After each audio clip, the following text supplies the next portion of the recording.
fame as the chair of this committee. I enjoyed it, I must admit.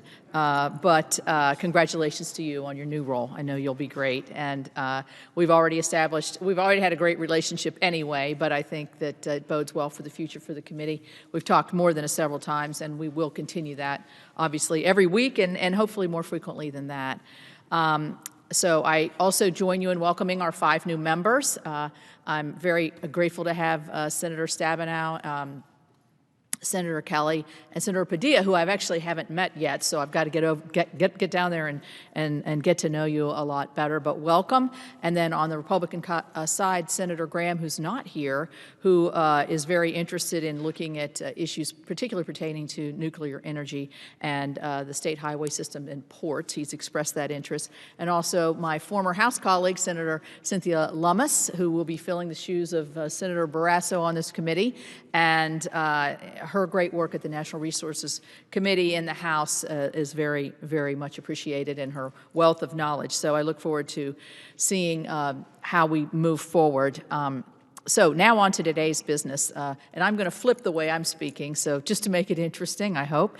The committee rules and budget we will adopt today give us the opportunity to operate in a balanced and bipartisan way. We really didn't have any problems that I was made aware of in terms of trying to figure out the best way to develop the rules and that are informed by precedent. And Mr. Chairman, I thank you and your staff, your very able staff, for working, and mine as well.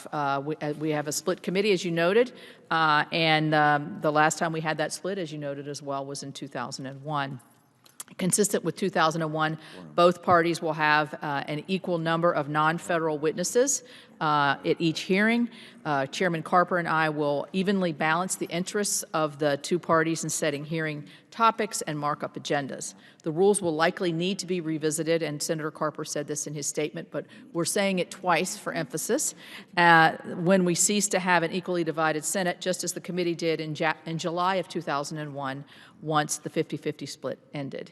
Today, we also consider our committee's proposed budget, which includes a modest increase from last Congress for COLAs, oversight activities, and to pay our committee interns, which I think most of us in our personal offices are already doing that. I'm happy to know that we're going to be doing that here in the committee. Makes a whole lot of sense, and I think it spreads the opportunity to a lot more people. It represents a reasonable request that will provide the resources we need to do the committee's important work. I support adoption of the committee rules and of the committee budget. Finally, we are also here to consider Michael Regan's nomination to be the administrator at the Environmental Protection Agency. I appreciate the several conversations that I've had with Secretary Regan. He has been very open and forthright and reaching out, I think, to all of us, and I particularly am grateful for that. As Senator Burrs and Tillis noted in their introduction, Senator Regan has been an accessible regulator to the people of North Carolina, and that deserves praise.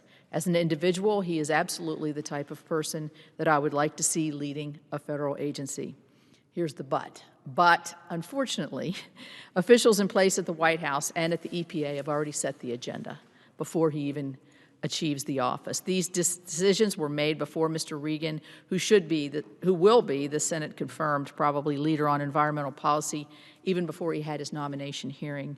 Staff was already in place, busy implementing what I feel are misguided and unthoughtful executive orders. It is unclear whether Secretary Regan, if confirmed, would have any authority or have the authority to stop the regulatory march towards the Green New Deal. Gina McCarthy, EPA Administrator during the President Obama's administration, is at the White House with an all-encompassing role as the climate czar. Janet McCabe, who led efforts to establish the illegal Clean Power Plan, has been nominated to be the Deputy EPA Administrator. It is unclear whether Secretary Regan wants to set out on a different policy course from McCarthy and McCabe that they took during the Obama administration. I appreciate the commitments that he made to visit West Virginia, and we all joke that he sounds like he may be visiting the entire country and other energy-producing states. And I embrace that. We were basically ignored in the past administrations. But on key policies, he has not committed to a different course. He did not rule out a return to the Clean Power Plan or something like it. Secretary Regan would not say whether EPA would again claim overreaching authority to force states to shift electricity generation sources. Secretary Regan also did not commit to preserve the Navigable Waters Protection Rule. He could not rule out a return to the Obama administration's 2015 WOTUS rule or something like it. Without clear commitments to oppose some policies that would economically devastate my state, I cannot support him. I can tell you that he is a good man, as our chairman said, a good family man, really an inspiration, I think, for many young people, and a great public servant. I hope that if confirmed, he will stand up to those who work to implement policies that leave behind working families in energy-producing states like mine.